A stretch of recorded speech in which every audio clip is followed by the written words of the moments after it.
Hi ಎಲ್ರಿಗೂ ನಮಸ್ಕಾರ. ಚೆನ್ನಾಗಿದ್ದೀರಾ? ನಾನಂತೂ ತುಂಬಾ ಚೆನ್ನಾಗಿದ್ದೀನಿ. Welcome back to my mini vlog. ನಾನು ಫಸ್ಟ್ ಟೈಮ್ ನನ್ನ ಚಾನಲಲ್ಲಿ ಮಿನಿ ವ್ಲಾಗ್ನ ಅಪ್ಲೋಡ್ ಮಾಡ್ತಿದ್ದೀನಿ. ಏನಾದರೂ ತಪ್ಪಿದರೆ ಕ್ಷಮಿಸಿ. ಮುಂದೆ ಡಿಫ್ರೆಂಟಾಗಿ ವಿಡಿಯೋ ಮಾಡೋಕ್ಕೆ ಟ್ರೈ ಮಾಡ್ತೀನಿ. ಮಲೆನಾಡಲ್ಲಿ ತುಂಬಾ ಮಳೆ ಇರೋದ್ರಿಂದ ಚಳಿನೂ ಜಾಸ್ತಿ ಇರುತ್ತೆ. ಸೊ ಹೇಳೋದು ಲೇಟ್ ಆಯಿತು ಸ್ವಲ್ಪ. ಹೆಣ್ಮಕ್ಳು ಡೇ ಸ್ಟಾರ್ಟ್ ಆಗೋದೇ ಕಿಚನಿಂದ. ಸೊ ನಾನೀಗ ನೈಟ್ ತೊಳೆದಿಟ್ಟಿರೋ ಪಾತ್ರೆನೆಲ್ಲ ಜೋಡಿಸ್ಕೊಳ್ತಾ ನೆಕ್ಸ್ಟು ಏನಾದರೂ ಚಳಿಗೆ ಬಿಸಿ ಬಿಸಿಯಾಗಿ ಕುಡಿಯೋಣ ಅಂತ ಟೀ ಮಾಡ್ಕೊಳ್ತಿದ್ದೀನಿ. ಮಲೆನಾಡಲ್ಲಿ ಒನ್ ಟೈಮ್ ಮಳೆ ನೋಡೋರಿಗೆ ತುಂಬ ಖುಷಿಯಾಗುತ್ತೆ.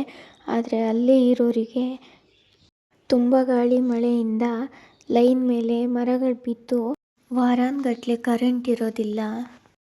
ಮಲೆನಾಡನ್ನ ಮಳೆಗಾಲದಲ್ಲಿ ಮಿನಿ ಕಾಶ್ಮೀರ ಅಂತಲೂ ಹೇಳ್ಬೋದು. ಯಾಕಂದರೆ ಆ ಥರ ಆಗಿರುತ್ತೆ. ಈ ಚಳಿ ಗಾಳಿ ಮಳೆಗೆ ಮಲೆನಾಡವರಿಗೆ ಕಾಫಿ ಟೀ ಏನಾದರೂ ಸಿಕ್ಕಿದ್ರೆ ಅದೊಂಥರ ಮರುಭೂಮಿಲಿ ನೀರು ಸಿಕ್ಕಿದಾಗೆ ತುಂಬಾ ಎಂಜಾಯ್ ಮಾಡಿ ಕುಡಿತಾರೆ. ಸೊ ನಾನು ಇವಾಗ ಮಾಡ್ಕೊಳ್ತಿದ್ದೀನಿ. ನಾಳೆ ನಾಗರ ಪಂಚಮಿ ಹಬ್ಬ ಇರೋದ್ರಿಂದ ಮನೆಯೆಲ್ಲ ಕ್ಲೀನಿಂಗ್ ಇದೆ. ಸೊ ಜಾಸ್ತಿ ವೀಡಿಯೋ ಮಾಡ್ಕೊಂಡಿಲ್ಲ ನಾನು.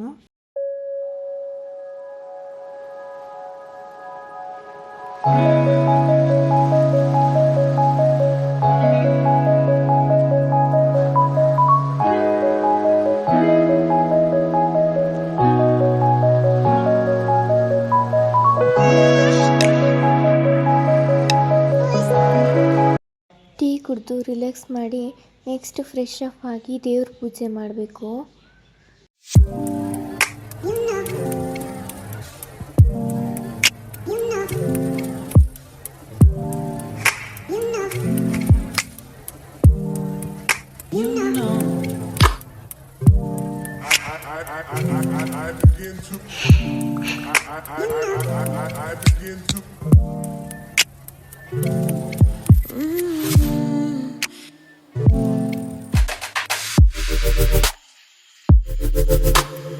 ದೇವ್ರ ಪೂಜೆ ಮಾಡಿ ನೆಕ್ಸ್ಟು ಮನೆ ಕೆಲಸನೆಲ್ಲ ಮುಗಿಸ್ಕೊಳ್ಬೇಕು. ಐ ಹೋಪ್ ಈ ವಿಡಿಯೋ ನಿಮ್ಗೆ ಇಷ್ಟ ಆಗಿದೆ ಅಂದ್ಕೊಳ್ತೀನಿ. Thank you for watching. ಇನ್ನೂ ನನ್ನ ಚಾನಲ್ನ ಯಾರು ಸಬ್ಸ್ಕ್ರೈಬ್ ಮಾಡ್ಕೊಳ್ಳಿಲ್ಲ ಪ್ಲೀಸ್ ಸಬ್ಸ್ಕ್ರೈಬ್ ಮಾಡ್ಕೊಳ್ಳಿ.